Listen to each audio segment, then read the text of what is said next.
Hi, I'm MarzGurl. I'm JoshKnightTheFirst. And welcome to episode 127 of MokkoriPlay, the only podcast dedicated solely to all things City Hunter. On today's podcast, we're going to cover Season 3, Episode 11 of City Hunter, titled A Wedding Dress for Christmas, Part 2. We are recording this on Christmas Day. So to all of you that celebrate, Merry Christmas, Happy Holidays, and Merry Mokkori Days. I don't know, I didn't know what else to add there.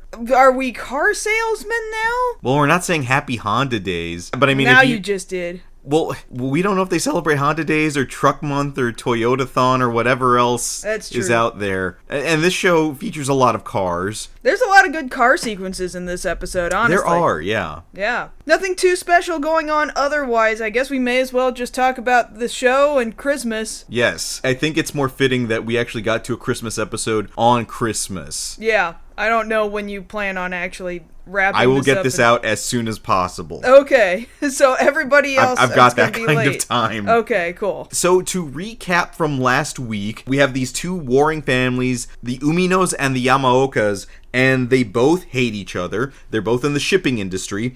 And both of these families have kids who are madly in love with each other and just want to get hitched. So the daughter of the one shipping industry guy, she's like, oh, I'm gonna bust into the party of my would-be mother-in-law, it's like her 50th birthday or something like that. I don't remember how old she is. She's old. And anyway, she's trying to say, oh, my son's an eligible bachelor. Bitch, no he ain't. And she busts in on a horse and she rescues him from this party where he doesn't want to be, and they go riding off into the park where they're being... Kind of riding off into the sunset. It is about to be dark. It's dark already. The sun's gone. And they're followed by the car full of dudes in hats and glasses carrying guns, and then they're followed by Rio in the Mini Cooper like, I gotta go take care of this now. Which is where we pick up right at the beginning of this week. So I had a good feeling about the butler for the one family, for the daughter's family, and sure enough, dude is right. Dude by the name of Sakurai, the butler, he's a G. He's holding space for everybody, making sure, hey, you can park your horse with me, I'll take him back and, give him carrots and whatever. You go. He's got a trailer hitch for the horse to take the horse so that they can go get into a car and take off and go wherever they need to go. Yeah, like she probably had him go get the horse, and like, you take care of the horsey things, I'm just gonna ride him real quick and be a badass and I'll be right back. Either way, he's like, alright, here's the keys to the car. You two have a lovely time. I'm gonna go take care of this now. Meanwhile, the dudes in the other car are like, oh, we're gonna go follow that car with our guns. Alright, we see them. They're in a red Golf, and we don't know who they're radioing right now. They're just radioing somebody else. Okay, we know what car they're in.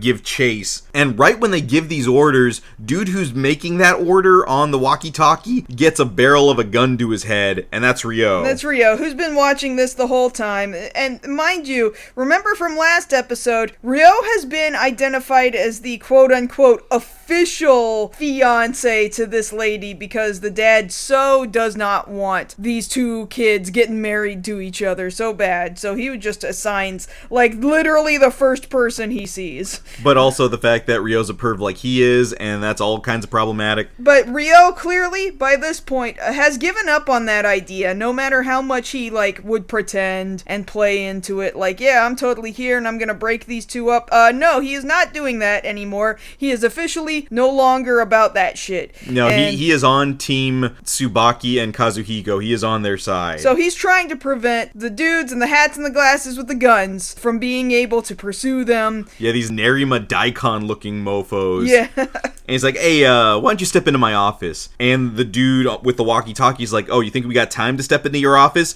Look what we got. And up over the horizon comes this helicopter with a dude on a chain gun. My first thought was just like, oh, really? You must not know who I am. Ryo Saiba is like the natural enemy of the helicopter.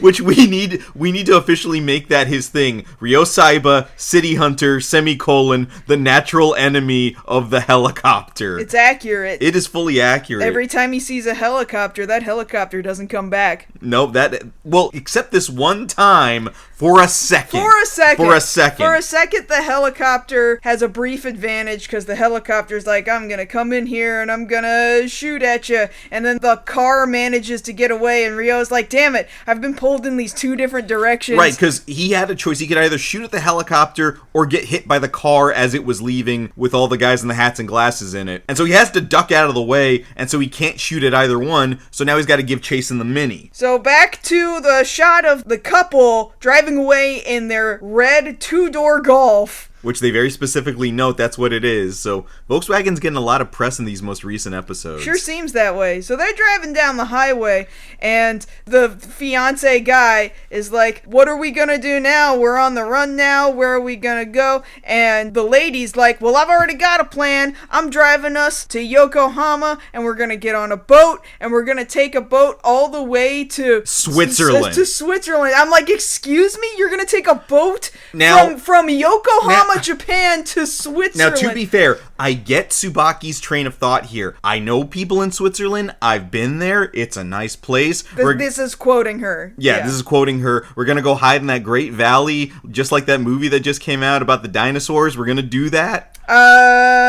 Yeah, that had already come out, because I think it was 1989. Land Before Time came out. Yeah, sure, the Great Valley. Yeah, they're gonna go hide in the Great Valley. And Kazuhiko's just like, oh my god, you're just a badass. You saved me on a horse. You already chartered a boat. You got us like a ranch to go hide out in. He has a reason. I'm just saying, this is gonna be one of the longest boat rides anyone's ever had. Okay, but to be fair though, if I was in their shoes and I'm trying to run from my parents, who I think are trying to kill me, I would try and throw them off to make them think I'm going to the airport, but I'm taking the long way around on the boat. Now, admittedly, yeah, that's like I think a month minimum trip, something like that. Yeah, because you got to go all the way south. You got to go around India, like all of Asia. You go around all of Asia. You got to go around Africa too. There's not a way through that. No, I don't think there is. No, there's no canal there that I'm aware of. But then again, I haven't taken geography in a very long time. Yeah, we are Americans, and therefore we're the worst people you could possibly ask.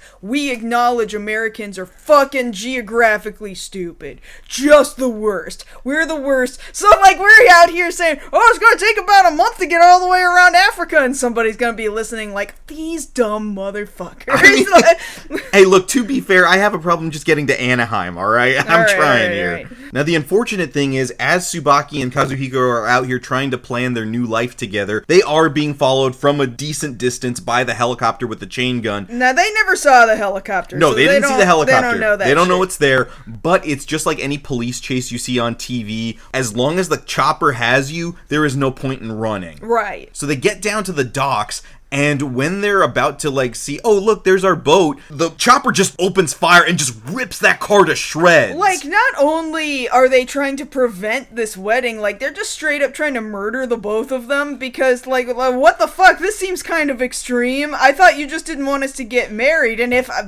I suppose you don't get married if you're dead, if that's the thought process. But see, like, the thing about it is, it's a miracle no one died. Right there. No one was even injured. The car was in motion. The car was on, and nothing blew up. No, it just kind of tore a little in half. Yeah, but, like, tore in half. I'm surprised nobody got maimed in the process. Oh, I know. Shrapnel fucking everywhere. Exactly. Like, so they get out, and they're checking on each other. Are you okay? Yes. Are you okay? Yes. Well, at least we can die together. They really think they're about to die, because this helicopter's coming back around for another pass. Like, he's gonna take another shot. Somehow, Ryo got down to where they are, and he's posted up on top of a crane arm like a badass. Just standing on top of it. And of course, his gun is out. What did I tell you about Ryo Saiba, natural enemy of the helicopter? This is what's happening right now. He's like, bitch, you must not know who I am. I'm the juggernaut of taking down helicopters, because the chain gun tries to open up on Ryo, and it does that badass thing where just one hair got shot off his head. Right. And as it's passing, old school samurai style, Ryo takes one shot. And then they do like that freeze frame. One freeze frame of you wondering, oh, I wonder which one of the two of them actually took the hit. And the helicopter keeps flying away before the propeller shatters. Yeah, the rotor shatters over the water, and the two people that are in the helicopter are just, they fall into the water, and, we don't know whether or not they're dead. They might be. It's not our problem. It's not Ryo's problem either. He's not going to go check. He will go check on the two people that want to get married, though. I can't imagine Ryo not being there and saying to himself, I am such a badass. Because he could have done that from the ground. He could have. He didn't necessarily need to. We've seen him shoot at a helicopter from the ground and blow up an entire helicopter. So he just did this just to really solidify himself in the eyes of these two. Like, I'm not your enemy. In fact, worship me. Yeah, just praise me. Exactly. So he gets down to him like, hey, you guys okay? And Kazuhiko's like, yeah, I'm fine. How about you? Yeah. Oh, no, she passed out. So Tsubaki's passed out there, and Ryo's telling Kazuhiko, hey, man, I know, like, the dad gave her to me, but you know what? I'm gonna give that up. That's on you now. You should never let her go. Well, he's like, yeah, but it sure would be nice if our parents weren't dicks about it. And Ryo's gotta come correct, like, oh, no, I've learned some things. Yeah, we're gonna get this all straightened out. Look, why don't y'all come back to my place? We're gonna hide you out there. There's no point in you guys running. I have a better idea. But for sure, I know for a fact neither of your families is responsible for this. Neither your mom or your dad are trying to kill you. Shocked Pikachu face. Okay? Dude coming in with the shocked Pikachu face. So we cut to who it is. This is, what, Nakata? Mondo Nakata. Some guy we have never met before. Well, we're meeting him now. Guess what? There's a third shipping business, I guess. Like, imagine if Yamato and DHL were in a shipping war, and then suddenly comes UPS, and he's like, fuck, these two guys, like, I really need them to be fighting with each other, or else UPS can't get all of their business. That's what's happening right now. Like, he's freaking out at the two guys that were like, you don't understand, man. He shot down a helicopter. He's like the natural enemy of the helicopters. Because apparently this dude, Nakata, has been banking off the fact that those two shipping companies, their families hate each other. Like, it's straight up John Lovitz from The Wedding Singer. Like, both of these families are losing their minds. And I'm reaping all the benefits. That's this guy here. And he looks just the same, like old school 80s creepy, like he's got liver spots on his head. Yeah. Kind of balding dude, just creepy old dude who's just like, I can't let those families get together. They'll be too powerful. I need to consolidate power, and in order to do that, I need the families to die.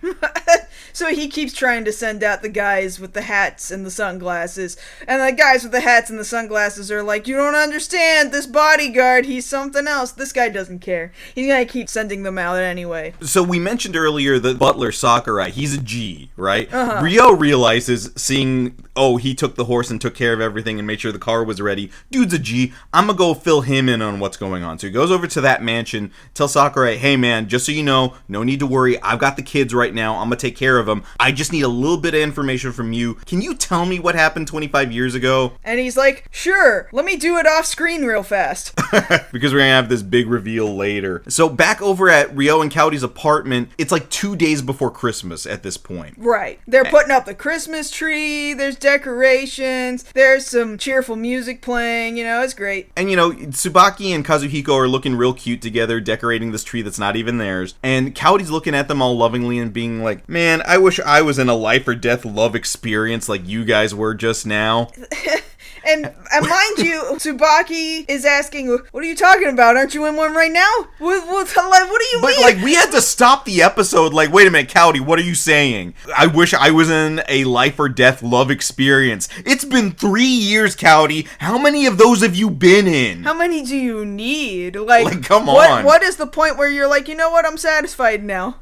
Yeah, like, you know what it is. You might lie to yourself, he might lie to himself. You know what it is. We know what's going on. So she's still trying to play it off like, no, we're not together, or else I wouldn't be here right now. What? You're in She means alone. No, I know, but like, you're in the apartment where you both live. I know, what right? What do you mean? Right? And so Tsubaki throws this thing at her that a lot of Japanese people believe in, this whole red string of fate. I mean, I'd heard that a long time ago, even from sources that weren't Japanese. What is the Princess and the Goblin? You remember that movie? It's an animated film. Yeah, it's an old-ass movie, isn't it? There's a very brief concept of the red string of fate in that movie, if I'm remembering correctly, and that was the first time I had ever heard of that concept, well, yeah, and I don't think that's a Japanese I don't think it is. I don't think that's Japanese. That wasn't a Bluth, right? No, it wasn't. See, now I have to look this up. The Princess and the Goblin. Yeah, I got it right. So, a 1991 fantasy adventure movie. That says 94. Is it based on... Oh, it's based on an old-ass children's book. So... Animated film adaptations. It was released in 92 in the UK, in 94 in the US. That explains yeah. it. Oh, it's a Hungary/Wales/Japan co-production. Okay, maybe that's why the Red String of Fate is in it. Okay, that would explain it. Japan had some involvement in it. Anyway, that's the first time I ever heard about the Red String of Fate. But it's this concept that if you're fated to be together, there's an invisible red string tying you together to your fated person. And you see this pop up in anime all over the place, in dramas and whatever, manga that you might read about romance. That concept is bound to come up at some point. It happens a lot, yeah. So Cowdy's like, well, I don't have anybody tied to me. And Kazuhiko's telling Cowdy, well, you might not know. The guy who you're tied to might be real close. In fact, he might come through the door right now. I mean, they know. Like, they're looking at this really goofy-ass decoration of Ryo on the Christmas tree, and they know, oh, he's real nearby. I can feel it. And he's, like, literally really nearby. Like you just said, he's coming through the door right now, dressed as Santa, and he's actually got the big old puffy stomach and it's big. It's a big old stomach he's wearing right now. Like he spent the extra $20 to get the stomach for the Santa costume. Yeah. And Ryo's deciding to bring some Christmas cheer here. Hey, everybody, Merry Christmas. I got people presents. Hey, check it out. Look what we got. For you, Kazuhiko, I got you a tux, and we got a very expensive dress over here, a 3 million yen dress. For Tsubaki, we gonna have us a wedding. Kaori's like, oh my god, you bought the dress. What'd you do that for? What do you mean there's gonna be a wedding? No, don't worry about it. I got a plan. Don't worry, I also got a suit. Oh my god, Ryo. I made all the arrangements. I booked the church. If everybody agrees, we're gonna make this happen tomorrow. the couple is looking at him like, what the fuck? We didn't talk about this, but they're on board. So. Yeah, so like they're like, well, we're surprised. We didn't think that was gonna be a thing, but I mean, yeah, if you're covering it, I mean, shoot, we weren't using our family's money. I guess we're down. It is pretty crazy. Ryo just paid. He covered an entire wedding for two people that he doesn't know. Yeah, and the thing about it is he actually did everything. He got the venue, he got a priest, assumingly, he got invitations made up. He got invitations made, he got the dress, he got the tux. He got invitations in English. In English. So yeah, we cut to the bride's dad, and that butler is like, here, sir, I've brought you an invitation from Mr. Saiba. And he's like, huh, what is this? A wedding invitation? And it says in English on it, invitation to wedding ceremony. It's just really funny as someone who speaks English. What is this? A wedding invitation? But like, he's a Japanese guy, and he's looking at this English, and he's having to assume that that's what it is. But to us, it's really funny. What is this? Is this a pigeon? Is this a pigeon? And he opens it up, and thankfully all the text on the inside is in Japanese, so it's like, they're still having the wedding today? Over my dead body? Well, in fact, he didn't even know that they were gonna have a wedding. This is his first indication that they were getting married, and it's happening tomorrow! Today? Today. It doesn't I'm pretty matter. sure it's today. I just wanted to make a quote. And the mom gets her invitation at the same time. She's pissed. So they're both, like, the mom and the dad of opposing families are like, oh no, you fucking don't! And they get into their cars, and then they get down to the chapel, and then they're down at the chapel, and in the chapel before the parents arrive, everybody's in the back room, they're all getting ready, as you do at a church. And for it's 2 a seconds, very large Christian church, okay? Yeah. And the thing about it is, I wanted to question for 2 seconds, like, isn't it bad luck for the bride and the groom to see each other before the wedding? But then they just got shot at. Just let them have it. Yeah, I don't think it can get much worse. Also, like, it's getting to a point, too, where there's a lot of weddings these days, at least in America, and I know that's, like, over 30 years removed, okay? But, like, even these days, couples will do this thing where you get the photographer before the ceremony happens, and, like, you're not facing each other at first, and then he kind of goes, 1, 2, 3, turn around, and then you both turn around and you see each other for the first time at the same time, and you go, oh, and you're crying for the photographer to just to get that natural moment. So it's becoming more common to be seen before the ceremony. I think it just depends on the couple. Yeah, it does. Like, we didn't do that. No, we didn't do that. But that's fine. That worked for us. I don't care what other people do. It doesn't bother me. So Kazuhiko and Tsubaki are there getting ready to do this thing, and then the mom sees, oh, here's the sign on the door saying what couple's in here. She just rips the sign off the door like... Well, what the fuck, ma'am?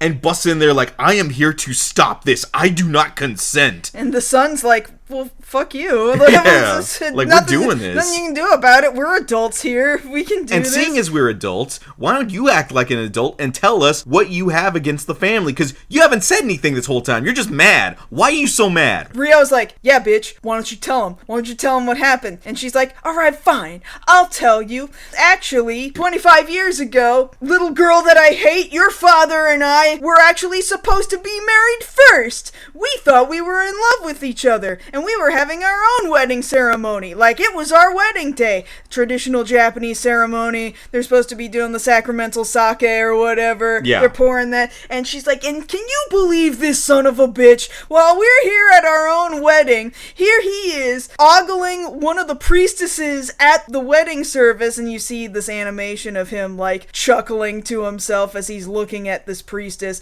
And I saw him do it, and I slapped him in the face, and I ran away, and I didn't talk to him again for 25 years, because he's just such a son of a bitch.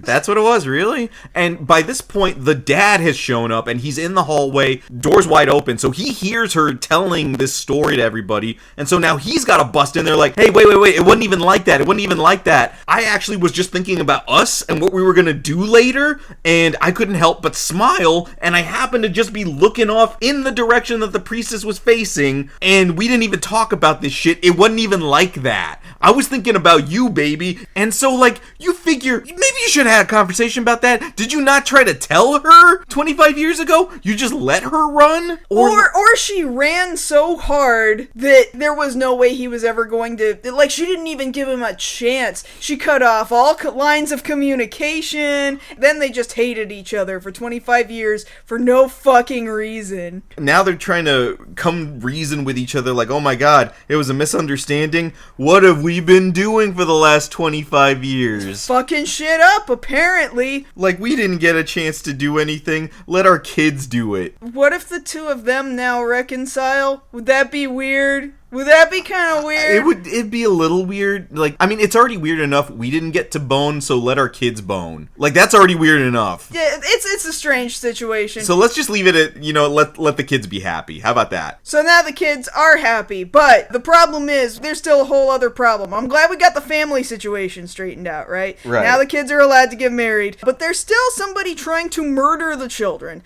Okay? I mean, the adult children. They're not like children. No, they're in their 20s. They're in their 20s. So we still have to do something about that. And what they have decided is a decoy, because we've got the ceremony going. We have the parents sitting there. We've got the wedding march playing, the traditional dun, dun, dun, dun, dun, dun, dun. But on an organ. But we've got decoys, because up at the altar, it's not Kazuhiko and Tsubaki, it's Kaori and Ryo. This is an incredibly well-referenced moment in City Hunter history, because they're practically getting married. Right now, Even though they're not really getting married, but Kaori is really experiencing it like, oh my god, I'm in a wedding dress, I'm standing next to Ryo, I know it's not real, but like, she's crying, and Ryo's like, what's up with you? None of this is real even, and she's like, I know, but I just was thinking how my brother's not here right now, and I really wish that he was, because I would have wanted him to see me on my wedding day. And even Ryo's got to be like, damn, I get that. You wishing Makimura was here. And like, it's the thing that always they go back to between the two of them, is the thing that binds them together more than just their feelings for each other is Makimura. Right. And so not having Makimura there, that's just that punch to the gut, because it's been too many episodes since we've mentioned Makimura, and we got to bring that weight back. Yeah. But also, had the grunts that the dude is sending been just a little bit late, did they talk to the officiant about whether or not this was fake or not? Like, it's kind of this, which movie is it? It's not the Muppet movie, it's Muppets in Manhattan, is it? How at the end of the movie, it's like, well, did they get married or didn't they? Between Piggy and Kermit? I guess. I have never actually seen that movie. Really? Really. Wow. Yeah. We gotta fix that. There's a number of Muppet movies I actually have not seen. I didn't see Muppets in Space. Okay, that's the one I did see. I did see Muppets in Space. Did you at least see Muppet Treasure Island? Yes, okay. I saw Muppet Treasure Island. You saw Muppet Christmas Carol. I never saw Muppets Take Manhattan. Great Muppet Caper? I never saw the Great Muppet Caper. Those are the two major ones that I have not actually seen. Okay, we need to fix those two. Great, totally not related to this conversation at all. What I'm saying is, had it gone on for a little bit longer, would they be legally married? Well, I mean, no, I guess not if they didn't find get the paperwork. The license, yeah. So, I'm gonna assume the priest just doesn't know the difference between these two couples. He doesn't know what they look like.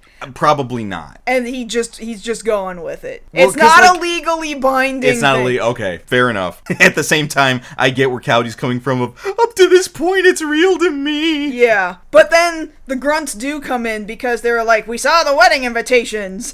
And so they come in. And Four of them, and they all got Uzis. And they don't even check to see where anybody is. They just start blasting. They really do. And so everybody's got to run. I'm shocked that they kept the parents in there for as long as they did, because the parents have got to leave, and anybody else, there was the priest and the lady playing the organ, and they all got to run. They all leave first. They have to keep the parents there to make it look like they're in the right spot. Yeah, but they just left them there until the guys with the Uzis showed up, and then they all got to run. And then Rio and Kaori got to run the other way to get them out of the church, because they're just blowing the shit out of the church. So they run outside, they lead them out into this wooded area outside the church. There's some real good animation of Rio doing a tuck and roll and then a jump into the woods with good lift. I love it when any animation or even stunt crew gets the lift right on a jump. Right. But there's only 4 of them, so it's not that hard to take out most of them. So Rio gets the first guy with an elbow drop. Cowdy fakes out the next guy and then hits him over the head with a log. But the third guy, this is the part that we've been leading up to, that we've been kind of hyping you guys up for. So Rio, Superman punches the third guy to the point where he's seeing stars and different flashes of animation. And colors and stuff. So I figured this out 2 years ago. This was pretty well after we had originally watched through all of City Hunter the first time, right? And then I saw somebody tweet about the leader of Om Shinrikyo at one point in time being in an episode of City Hunter, and I was like, what? I don't remember that. So I focused really hard on what the fuck is this, and I just Googled around and I couldn't find anything in English. I had to find shit pretty much solely on Japanese internet. So I guess episode 11 aired. I had originally written that this episode aired in 1989. Is it not 1990 by now? I might have been mistaken. We're in 1990 by now. Do you want to look that up? Oh, it's tail end of 1989 right now. It is literally the last possible episode before 1990. Okay? So it's literally the very end of 1989. There is a single frame of Shoko Asahara. He was the leader, the founder of that deadly doomsday cult Om Shinrikyo, right? Who 5 years later would go on to do that horrific sarin gas attack. The subway attack. The subway gas attack that killed a bunch of people in the Tokyo subway system, right? That had not yet happened. So, the original version of this episode and this sequence that you just talked about, where Ryo punches this guy out and he's just seeing stars, the original version of it, somebody on Japanese internet had a tape recording of the broadcast version and goes frame by frame when he's in the middle of the punch. The first frame in this big old flash of just random ass sequences is just a picture of the Om Shinrikyo guy. Amongst other random shit, there's just flashes of lights, smoke, some Tanuki-like character. I looked him up at some point. He's from a manga or something. Space aliens and rockets and Saturn and shit. And then we're back to seeing Ryo doing the punch, right? So that immediately after broadcast, I believe at any point in time after 1991, rebroadcasts of this did not feature this anymore. Never seen again. It's not on any home release, right? It's not on any VHS release, official VHS release. It's not on any DVD release. It's not on any Blu-ray release. It's not on any streaming releases. It has since been edited to remove the Om Shinrikyo guy from that sequence, and now there's no random shit in there at all whatsoever. It's just flashing colors and lights. Right, and that first frame is just plain white. Right. So you can't see anything anymore, but but it was worth noting for historical purposes that was there, and there's a very good reason it's not anymore. Yeah, I'd say that's a pretty satisfying reason to know that it has been edited since its broadcast date. I remember reading on Japanese internet, the animators at Sunrise had to say at some point, yeah, at the time we were just throwing random shit in there because we thought, at the time, oh, he's just the funny, goofy looking Jesus lookalike guy. Like, everybody was just clowning on him for years because he was just this goofy cult leader, and everybody knew, oh, well, you're just some cult guy. Because he hadn't done anything serious yet. No, I mean, it's serious enough that he's, like, getting people removed from their families and having them spend yeah. But I mean, it hadn't gotten to the level of straight up terrorism. Yeah, the terrorism part pretty much solidified him as, oh, we gotta get him the fuck out of our show. Yeah. So yeah, all that in one punch. Yeah, there's a lot of shit happening in literally 1 second. But yes, Ryo has punched that guy out, so they've taken out 3 of the 4 guards. Unfortunately, the 4th guard gets the drop on Coyote, and she's at gunpoint again. Like, hey! They don't know he's City Hunter, but I'm just saying, hey, City Hunter, drop the gun or I'll do Calorie! And he's like, well, don't want to mess up the dress. Alright, I'll drop the gun. I did spend 3 million yen on it, and Kaori's freaking out like, excuse me? You mean I'm not even worth the 3 million yen? And she just whips around and grabs the guy's gun. Which again shows the difference in character development, whereas before she would just let herself be in the helpless damsel situation, but now she's going for the gun. Right. Which gives Ryo enough time to lunge for his gun to get the shot off. He manages to get the gun and shoot and destroy the gun in dude's hand, but not before he's gotten off several shots and looks like he lit up Coyote. Yeah, I mean, in the end, it turns out he just, like, took flakes off of this 3 million yen dress. Ryo comes and runs over and checks on her, and her first thought is, because he had just said, oh, we wouldn't want to destroy this incredibly expensive dress, she's like, I'm sorry, Ryo, like, the dress still got destroyed anyway. And he's like, well, what the fuck? Who the fuck cares about the dress? There's something that comes across in Akira Kamiya's performance whenever he has to immediately shift into, oh shit, is Coyote okay mode? Yeah. Because it's that very panicked, Daijoubu ka? Like, I don't give a shit about the dress, are you okay? Yeah. Once she confirms she's okay, the way he walks up on the other dude, I thought he was gonna put 2 in his head. Mm-hmm. It wouldn't have been his first time. No, it wouldn't. And he's like, take me to your boss now. And then they lead him back to the Nakata compound or whatever the fuck this is. That mansion or whatever. Yeah, and the hat and glasses guys are in there like, we got lit up. We quit. We're out. See you later. And we'll give you back any of the money you paid us. And the guy's like, I don't care about that. Just leave. The hat and glasses dudes leave. And Nakata's like, well, what the fuck am I supposed to do now? This is gonna ruin my shipping business. And then he gets a phone call on his desk. And he's like, hello? And Ryo is calling from someplace else. But he's also got, it's not a shotgun. It's a rifle. A sniper rifle. Yeah. It's got a nice wood grain on it, though. Yeah, he's got this nice one, and he's like, so this is how I'm gonna lay it down for you. Those 2 kids from those 2 families, you're gonna leave them the hell alone, and yeah, it's as simple as that. You're not gonna do that anymore. He's like, the hell I'm not! And dude, at the moment, Nakata's got like a cigar in his mouth, and it's like, oh yeah, what makes you think I'm gonna leave him alone? I got shit to do. And Ryo's here on the other end like, hey, you know cigars are bad for your health, right? Pew! Straight through the glass, just split that cigar in half with that bullet. And the guy realizes, shit, he could have killed me if he felt like it. And Ryo, this is so cold of him. I love it. He's like, you know what? You can go ahead and smoke that cigar. It's not like you got long to live anyway. Click. Like, he's telling him, I can do this whenever I want. Well, he really told him, you shouldn't smoke that cigar, because why would you want to rush your own death? The thing that's gonna get you isn't the cigar, is the implication. Sure. Either way, don't do things that would rush you to your death if you're already so close to death's door. And I love that. I love that so much when he gets in that mode. So, I guess we just assume that 2 kids ended up married, because we don't cut back to them. We're done. We don't see them anymore for the rest of the episode, we are given the basic amount of information that they got on a plane to Europe. They're not taking the long way around anymore. They don't have to. They can thank just God. fly direct. And we're just here with Cowdy and Rio up on the roof of the apartment, and they're looking out at the city lights, all Christmas-like. And as they're up there talking about, well, we got them out of here safely, it begins to start snowing. Of course it does. It's Christmas. It's just like the last year's Christmas episode. It's exactly the same. It's pretty close. And they're on the rooftop, and they're looking at the other buildings that also have Christmas decorations, and it's snowing, and they're holding each other's arms, and they're like, well, this is nice. I'm glad that I'm with you. Well, not in so many words. No, not in so it's many that words. Rio has to tell Cowdy, hey, so, like, sorry about Christmas this year. I kind of blew all our money on the wedding dress. Like, the tux was real cheap, but that wedding dress put us in the hole. So I don't have anything to give you. So Cowrie just has to admit to herself, well, no, I'm just glad that we're together and that you wanted to be together and you were glad that I wasn't dead.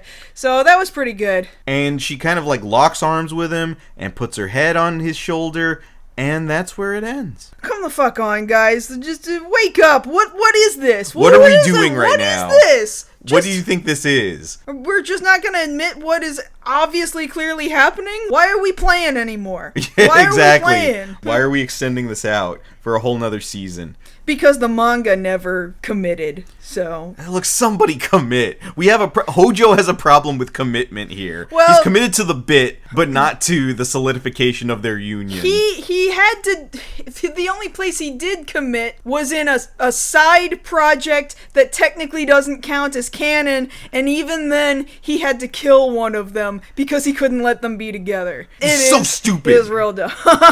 But anyway, that's the episode. Merry Christmas. Merry Crimbus. Crimbus. Yeah. But no, this is a nice little two-parter. It's not the first time Rio's had to help save somebody's relationship. It's also not the first Christmas. It's also not the first Christmas. It's like the third.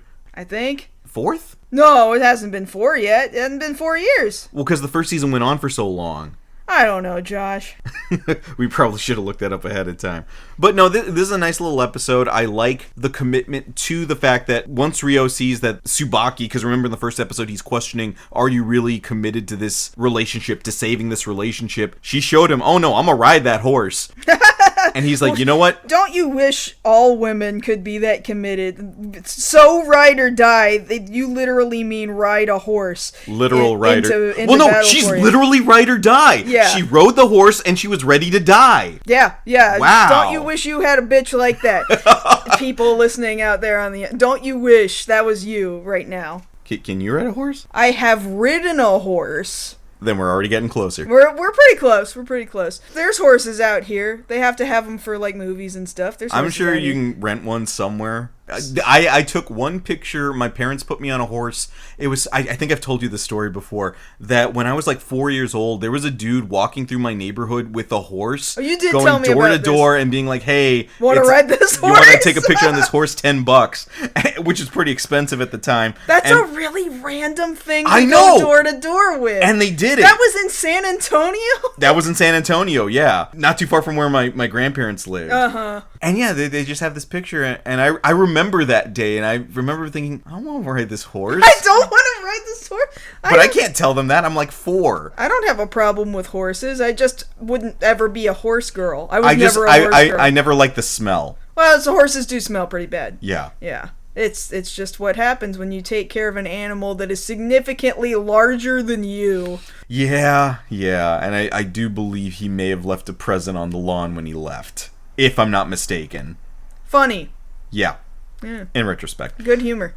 So next time on the podcast, we're going to cover up the last 2 episodes of the season here for City Hunter 3. It's a 2-parter again. And this one, I believe, ties back to older episodes. It does, because it ties back to that Robert guy that Rio had that duel with, and he ended up killing. Robert, who's the clearly just Mick Angel from the manga, but they decided, well, what if we gave him a different name for some reason? But it's clearly like the same guy. I don't know why they did that. Yeah, it's so weird. Why would you do that? I don't know. It's still a white guy from New York that Rio used to do sweeper work with in the United States. I don't understand. It's the same guy. Anyway, bitch rolling up because she's mad about Robert. Yeah. That's what's happening That's the in long the and last short two of episodes. it. But we've had that happen a couple times too, where somebody Rio shot had a girl who was mad about it. Yeah, this is at least the second time, right? And there's gonna be one more after this, I think. I don't remember. In one of the movies, I think. Oh, that might be. Anyway, there's gonna be some shit in the last two episodes. It gets kind of crazy. A little bit crazy, yeah. So we'll cover that on the next episode. So come back next time when we cover the 12th episode of City Hunter 3, Goodbye City, A Farewell Gift, Part 1. And if you want to catch us outside this podcast, you can always find us both now over on Blue Sky. I'm at JoshKnightTheFirst.bsky.social. And I'm at MarzGurl.com. Thank you all so much for listening to our 127th episode of MokkoriPlay. And if you don't come back next episode, we're gonna say goodbye to Josh. I'm not going anywhere. Bye! But where am I going? Bye! Why won't you tell me? See you! Bye! Where am I going?